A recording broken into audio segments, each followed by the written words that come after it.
नमस्कार, आप देख रहे हैं न्यूज इंडिया। आपके साथ मैं हूं अभिषेक। आपको बता दें कि अतीक अहमद को गुजरात के साबरमती जेल से उत्तर प्रदेश के प्रयागराज लाया जा रहा है। अतीक को उमेश पाल अपहरण मामले में 28 मार्च को कोर्ट में पेश किया जाना है। इस केस में एमपी एमएलए कोर्ट फैसला सुनाएगा। अतीक के भाई को भी बरेली की जेल से प्रयागराज लाया गया है।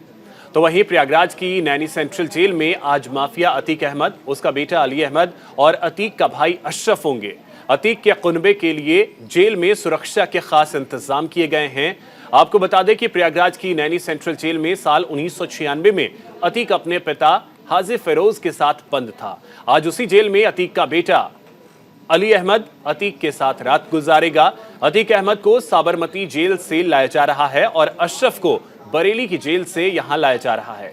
अतीक का बेटा अली अहमद 5 करोड़ की रंगदारी के मामले में पहले से ही नैनी जेल में कड़ी सुरक्षा के बीच है। अब देखिए, काफिला जिस समय आ रहा था, एक गौवंश जो है वो काफिले से टकराया, काफिले की गाड़ी से टकराया। और ये देखिए, ये तस्वीरें अतीक के काफिले की है जिससे एक गौवंश टकरा गया। ये तस्वीरें हम आपको दिखा रहे हैं काफिले की, जो कि प्रयागराज की तरफ जा रहा है। और आपको बता दें कि अतीक अहमद को लाया जा रहा है प्रयागराज।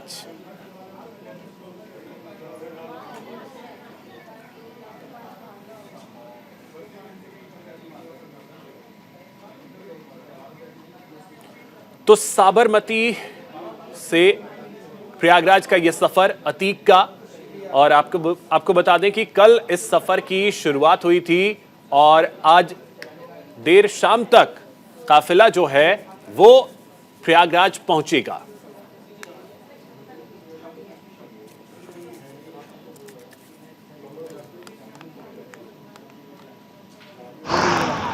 मैम, आप उनकी बहन हैं? मैम, आपका क्या नाम है? आयशा नूरी। अच्छा मैम, आप क्या एक्सपेक्ट कर रहे हैं? अभी जो जजमेंट आए उसमें आपका क्या सोचना है? हाँ, जो जजमेंट आएगा हम लोग स्वीकार है।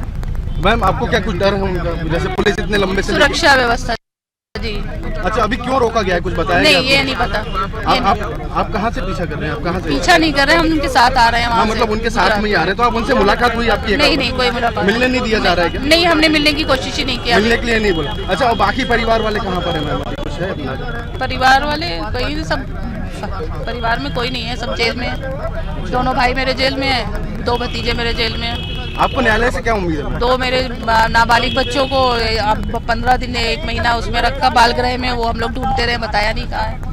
जी जी, वो पेपर दे रहे थे 12 का एग्जाम और अब 9 का पेपर दे रहा था उनका। न्यायमूर्ति उन्हें उचित दंड दें और इनके साथ सिंथेटिक न करे कि हाँ उनको उन्हें सज़ा ना दे, कारावास ना दे। मैं चाह रही हूँ कि उन्हें फांसी की सज़ा मिले। नहीं, ठीक है, फांसी की सज़ा होनी ही चाहिए इनको। कम से कम जो है ये जो घटना किया है, इन्हें इस चीज़ का भुगताना, यानी ये भुगते कि कम से कम इन्होंने ऐसे घटना किया है। आज उनके बच्चे या मैं या मेरा परिवार या मेरा समाज उन चीज़ों को आज अधूरा समझ रहा है कि हाँ उनके साथ वो नहीं है। तो उनके साथ ये होना चाहिए कि उनको फांसी की सज़ा दे। तो चलिए, आपको ग्राफिक्स के जरिए ये भी बताने की कोशिश करते हैं कि जो काफिला साबरमती जेल से निकला है उसके बाद कहां कहां इस काफिले को रोका गया। देखिए, सबसे पहले कल देर रात 9:05 पर ऋषभ देव में यह काफिला सबसे पहले रुकता है। काफिला यहां से आगे बढ़ता है और 10:30 पर यह काफिला पहुंचता है उदयपुर, और उदयपुर में यह काफिला जो है वो एक बार फिर से रोका जाता है। काफिला आगे बढ़ता है और देर रात ये पहुंच जाता है चित्तौड़गढ़। चित्तौड़गढ़ में रात 1 बजे इस काफिले को एक बार फिर से रोका जाता है। चौथी बार जो काफिला रुकता है वो रात के 2:10 पर भीलवाड़ा में। तो ये राजस्थान में भीलवाड़ा में रोका गया। और 5वीं बार राजस्थान के कोटा शहर में तड़के 3:26 पर इस काफिले को रोका गया। छठी बार सुबह 4:06 पर वहीं कोटा में ही, आउटर कोटा में इस काफिले को रोका गया। अब कोटा से आगे ये काफिला जो है वो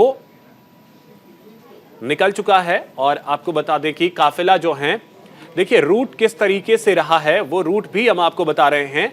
अहमदाबाद से यह काफिला निकलता है, पहले उदयपुर जहां ठहराव भी था, उदयपुर के बाद चित्तौड़गढ़, चित्तौड़गढ़ के बाद कोटा, कोटा के बाद शिवपुरी, शिवपुरी के बाद झांसी जहां अब से कुछ देर पहले यह काफिला पहुंचा था, और अब यह काफिला जो है वो चित्रकूट पहुंचेगा, चित्रकूट से प्रयागराज। तो इस वक्त जो काफिला है वो झांसी से आगे निकल चुका है और यह काफिला पहुंचने वाला है चित्रकूट। तो ये मैप है जिसके जरिए आप समझ सकते हैं कि गुजरात के अहमदाबाद से जब यह काफिला निकला तो राजस्थान और मध्य प्रदेश होते हुए यह काफिला जो है वो उत्तर प्रदेश में प्रवेश कर चुका है। अब यह काफिला जो है वो आज देर शाम तक प्रयागराज पहुंच जाएगा। तो आपको बता दें कि प्रयागराज लेकर जा रही है यूपी पुलिस अतीक को, और आपको बता दें कि कल अतीक की कोर्ट में पेशी भी होनी है। और अब देखिए अतीक के भाई को जो कि अशरफ है उससे भी लाया जा रहा है प्रयागराज, जो कि बरेली की जेल में बंद था। ये तस्वीरें बरेली के जेल की हैं, ये तस्वीरें हम आपको दिखा रहे हैं, जहां से आपको बता दें कि एक पुलिस की टीम जो है वो अशरफ को लेकर निकल चुकी है। और आपको बता दें कि आज अशरफ को लेकर यह पुलिस की टीम जो है वो प्रयागराज पहुंचेगी, और प्रयागराज के जेल में ही आज दोनों भाइयों की रात बीतने वाली है।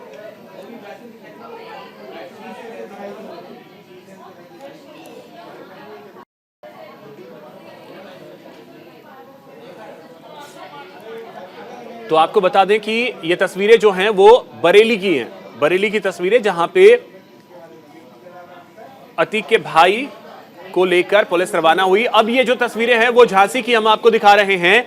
झांसी के पुलिस लाइन में काफी देर तक अतीक के काफिले को रोक कर रखा गया था। वहां से काफिला जिस समय निकला उस वक्त की तस्वीरें हम आपको दिखा रहे हैं। करीब 45 सदस्यीय पुलिस की एक टीम है जो साबरमती से लेकर जा रही है प्रयागराज। तो हमारे सहयोगी राहुल बांदा से हमारे साथ जुड़ रहे हैं। राहुल, आपके पास क्या जानकारी, कितनी देर में अतीक अहमद का जो काफिला है वो बांदा को क्रॉस करेगा, बांदा पहुंच जाएगा कितनी देर में?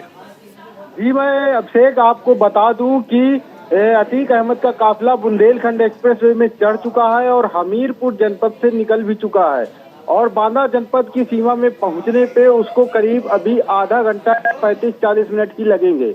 और यहाँ इस समय हम बांदा जनपद की सीमा में ही बुंदेलखंड एक्सप्रेसवे पे खड़े हुए हैं, और करीब आधे घंटे बाद यहाँ पर अतीक अहमद का काफिला आ जाएगा। और इसके बाद चित्रकूट तक बताते कि बुंदेलखंड एक्सप्रेसवे है, और जब वहाँ से खत्म हो जाता है बुंदेलखंड एक्सप्रेसवे, उसके बाद फिर एकल मार्ग आ जाएगा और चित्रकूट मानिकपुर के जंगलों से होते हुए, जंगली इलाका पड़ता है थोड़ा, तो वहाँ पे सुरक्षा का विशेष ध्यान रखना पड़ेगा, और वहाँ से फिर होते हुए करीब 3 घंटे का रास्ता चित्रकूट से इलाहाबाद का पड़ता है, वो तय करना पड़ेगा। तो करीब शाम तक पहुंचने की आशंका रहेगी। फिलहाल आपको बता दें कि जो हमारे पुलिसिया सूत्र हैं उनके अनुसार अब अतीक अहमद को कहीं पे भी नहीं रोका जाएगा, सीधे प्रयागराज पहुंचाया जाएगा और वहीं पर ही रोका जाएगा।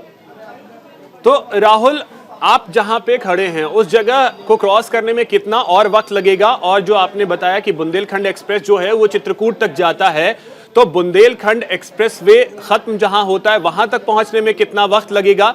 और फिर वहां से प्रयागराज की जो दूरी है वो कितनी, और वहां कितना वक्त लग सकता है, यानी कि चित्रकूट से वहां तक की दूरी? जी मैं आपको बता दूं कि अभी जिस वक्त हम जहां पे खड़े हैं ये बांदा जनपद की सीमा में बुंदेलखंड एक्सप्रेसवे का क्षेत्र है। यहां तक पहुंचने में अभी अतीक अहमद के काफिले को आधा घंटा करीब समय लगेगा, और यहां से चित्रकूट पहुंचने में 1 घंटे का समय लगेगा, और चित्रकूट में जाकर के ये बुंदेलखंड एक्सप्रेसवे भरतकूप में खत्म हो जाता है। इसके बाद चित्रकूट से इलाहाबाद की दूरी 3 घंटे की है, 200 किलोमीटर करीब। तो 3 घंटे का लगेगा इलाहाबाद पहुंचने का। अगर नैनी जेल ले जाया जाता है तो इलाहाबाद से 40 किलोमीटर पहले नैनी पड़ता है, तो वहां रख सकते हैं। और अगर प्रयागराज ले जाएंगे तो वहां पुलिस लाइन में 40 किलोमीटर और मान लीजिए। तो कुल मिलाकर के अभी जो वर्तमान में करीब 1 बजे का समय है, तो 3 घंटा उधर और 1 घंटा इधर, तो करीब 4 से 5 घंटे का समय अभी और लगेगा। ये जो माफिया है 4 से 5 घंटे तक इसके दिल की धड़कनें अभी और बढ़ी रहेंगी। ठीक है, नीरज हमारे साथ जुड़ रहे हैं, सेंट्रल जेल प्रयागराज के बाहर वो मौजूद हैं। नीरज, सबसे पहले तो आपके पास आपसे ये चीज जानना चाहेंगे, वहां व्यवस्थाएं किस तरीके की गई हैं, क्योंकि अतीक अहमद को लाया जा रहा है। जी बिल्कुल, देखिए अतीक अहमद को निकले हुए 20 घंटे से अधिक का वक्त हो चुका है और अभी वो रास्ते में, और ये माना जा रहा है कि करीब 5 से 5.5 घंटे और वक्त लग सकता है, क्योंकि जो उसका वाहन है वो बहुत ही अब धीमी गति से आ रहा है, करीब 40 की स्पीड से वो वाहन आ रहा है। और अगर हम आपको दिखाएंगे नैनी सेंट्रल जेल में किस तरह की जो व्यवस्था है, जो सुरक्षा के लिए इंतजाम है वो किस तरह के हैं। ये देखिए हमारे पीछे ये बैरिकेटिंग आ गई है सुबह से ही, और ये वो रास्ता है, ये वो जगह है जहाँ से कहा जा रहा है कि अतीक अहमद को ले जाया जाएगा। ये इंदिरा द्वार है, ये नैनी सेंट्रल जेल के अंदर का कैंपस है, और इस समय हम नैनी सेंट्रल जेल के अंदर के कैंपस में ही है। और ये जो सामने है ये जेल का वो परिसर है जहाँ पर जो कैदियों को रखा जाता है। तो अतीक अहमद को यहीं पर ले जाया जाएगा, और माना जा रहा है कि 6 बजे के आसपास का वो वक्त होगा जब अतीक अहमद यहाँ पर आएगा। अतीक अहमद के साथ उसका भाई, यानी कि जो प्रयागराज के माफिया ब्रदर्स हैं, वो आज प्रयागराज में आएंगे और कल उनकी पेशी होनी है। व्यवस्था पूरी तरह से चाक चौबंद है। तमाम आला अधिकारी जो हैं वो बार बार आकर यहाँ पर मुआयना कर रहे हैं। जिस जगह अतीक अहमद को रखा जाएगा वहाँ पर सीसीटीवी और कैमरे से निगरानी की जा रही है, वो सही चल रहे हैं कि नहीं, उसकी भी पूरी तरह से मॉनिटरिंग हो रही है। तो कुल मिला के कहा जाए प्रयागराज यानी 5 से 5.5 घंटे का वक्त जो है वो लग सकता है। ठीक है, न्यूज इंडिया पर ये कवरेज हम दिखाते रहेंगे अपने दर्शकों को। नीरज आप भी बने रहें, साथ ही राहुल आप भी हमारे साथ बने रहें। वापस आते हैं आप दोनों के पास। माफिया अतीक अहमद को प्रयागराज उत्तर प्रदेश पुलिस लेकर आ रही है गुजरात के अहमदाबाद के साबरमती जेल से। हमारे सहयोगी नीरज हमारे साथ बने हुए हैं, जो कि उस जेल के बाहर मौजूद हैं जहां पे आज देर शाम तक पुलिस अतीक को लेकर पहुंचेगी। नीरज, व्यवस्थाएं तो आपने दिखा दी, समय थोड़ा ज्यादा भी लग सकता है, जैसा आपने बताया कि रफ्तार शायद गाड़ियों की धीमी पड़ गई है। बहुत सारी मुश्किलें और चुनौतियां हैं अभी भी पुलिस के सामने, और सबसे बड़ी बात यह है कि अतीक की धड़कनें जो हैं वो काफी ज्यादा बड़ी होंगी। जी बिल्कुल, देखिए अतीक की जो धड़कन है वो बढ़ी होगी, लेकिन अतीक को सुरक्षित लाना ये एसटीएफ और पुलिस की जिम्मेदारी है, क्योंकि कोर्ट ने ये आदेश दिया है कि 28 तारीख को अतीक अहमद को कोर्ट में पेश होना है। तो लिहाजा कोर्ट का आदेश को लेकर पुलिस वहां पर गई थी, और उसको कोर्ट के ही आदेश पर प्रयागराज लाया जा रहा है। और लगभग 4 साल बाद अतीक अहमद प्रयागराज आ रहा है। इसके पहले वो नैनी सेंट्रल जेल में भी उसने काफ़ी वक्त बिताया है। नैनी सेंट्रल जेल के बाद वो बागपत जेल गया था। जेल का नज़ारा हम आपको दिखाएंगे, एक बार फिर से देखिए कि किस तरह से यहाँ पर हलचल मची हुई है, किस तरह से व्यवस्थाएं हैं। यही है वो जेल, यही है वो दरवाजा जिस दरवाजे से अतीक अहमद की एंट्री होगी। यहाँ पर सुरक्षा के तमाम इंतजाम किए गए हैं, किसी तरह की कोई अनहोनी ना हो उसके लिए बैरिकेटिंग की गई, चूँकि अतीक अहमद के समर्थक भी बहुत ज़्यादा हैं। तो इसलिए अगर कहा जाए गेट से ही काफ़ी सुरक्षा बढ़ा दी गई है। अतीक अहमद 5 बार विधायक रहा, सांसद रहा, तो ये माना जा रहा है कि उसके समर्थक भी उसको देखने के लिए, उससे मिलने के लिए आ सकते हैं। तो रोड से लेकर और जेल परिसर तक सुरक्षा के सभी इंतजाम किए गए हैं, और किसी को भी या कोई भी वाहन, कोई भी संदिग्ध वाहन, किसी तरह का वाहन ये इस क्षेत्र में जो जेल के आसपास का परिसर है वहाँ रुकने नहीं दिया जा रहा है। तो शाम 6:30 बजे का वक्त हो के करीब माना जा रहा है कि अतीक अहमद को यहाँ लाया जाएगा और सुबह कोर्ट में पेश किया जाएगा। अतीक अहमद के 2 बेटे भी अंदर हैं, यानी नैनी में ही हैं 2 बेटे। उसका भाई अशरफ वो भी आ रहा है, यानी कि आज एक बार अतीक अहमद का जो परिवार है वो यहाँ पर नैनी सेंट्रल जेल में रहेगा। हालांकि उन्हें मुलाकात की इजाज़त नहीं होगी। ठीक है नीरज, तस्वीरें तो लगातार हम दिखाई रहे हैं अपने दर्शकों को, और ये तस्वीरें हैं अब से कुछ देर पहले की। जालौन में एक पेट्रोल पंप के पास काफिले को रोका गया था। ये तस्वीरें आप देखें, काफिले को कुछ देर के लिए यहाँ पे रोका गया था जब बांदा पुलिस लाइन से माफ कीजिएगा, झांसी पुलिस लाइन से जब यह काफिला चला था, उसके बाद आप देखें ये तस्वीरें जालौन के पेट्रोल पंप की है, जहां पे इस काफिले को कुछ देर के लिए रोका गया था।